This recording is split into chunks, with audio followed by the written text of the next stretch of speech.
Word Girls. I don't even know where to start. I feel like my heart is about to bust open. I had this feeling I'm reminded of when God healed me in 2010, and it just felt like I was trying to take a drink of water out of a fire hydrant, and that's kind of how I feel right now. I feel like the Lord is speaking to me through so many different areas, things I'm reading, things I'm listening to, reading in His Word, a Bible study I'm doing, and I don't want it to end. I feel like I've been in seasons like this before, and I get busy and distracted with life, and I almost feel like I walk away unchanged, and my heart's cry to Him is I don't want to walk away from this season unchanged. This, I don't even know what to call what He's doing, this drawing myself to Him, opening my eyes even more to His Word, this hunger and thirst that He's creating in me.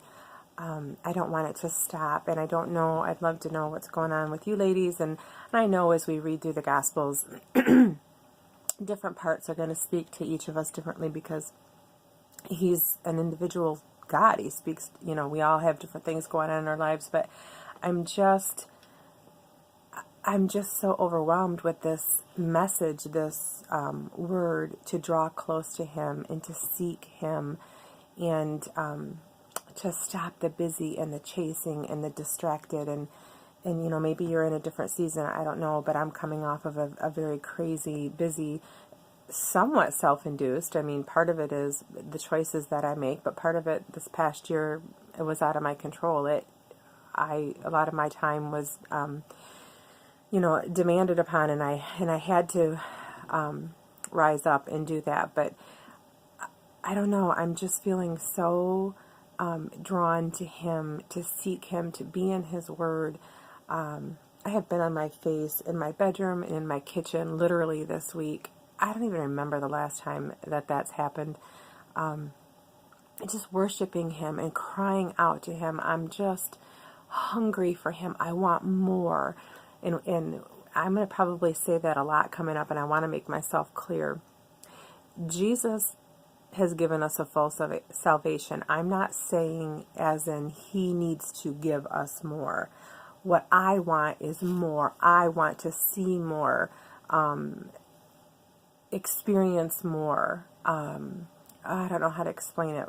It's not a works thing. It's not if I cry out to Him, I'm going to get a little bit more of Jesus. He's already paid it all. I'm not saying that at all. I want my eyes open. I want my life changed.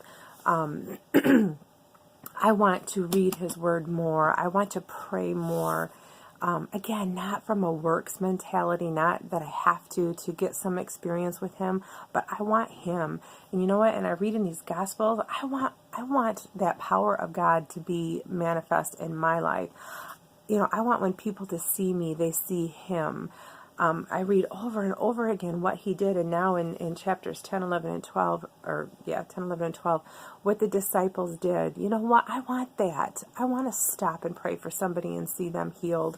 I was reading in chapter 10, how He gave them the power against unclean spirits to cast them out, to heal all manner of sickness and all manner of diseases. Verse 7, that they would go and preach, saying that the kingdom of God is at hand. They would heal the sick, cleanse the lepers, raise the dead, cast out devils. Freely you have received, freely give. And I know I keep alluding to the healing that happened in 2010.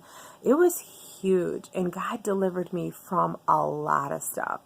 And I don't want to forget that. And I want to be a conduit. I want to be that person who I freely received that from Him, and I want to freely give it. And I feel like I've been just distracted with life, and I want to get back to that.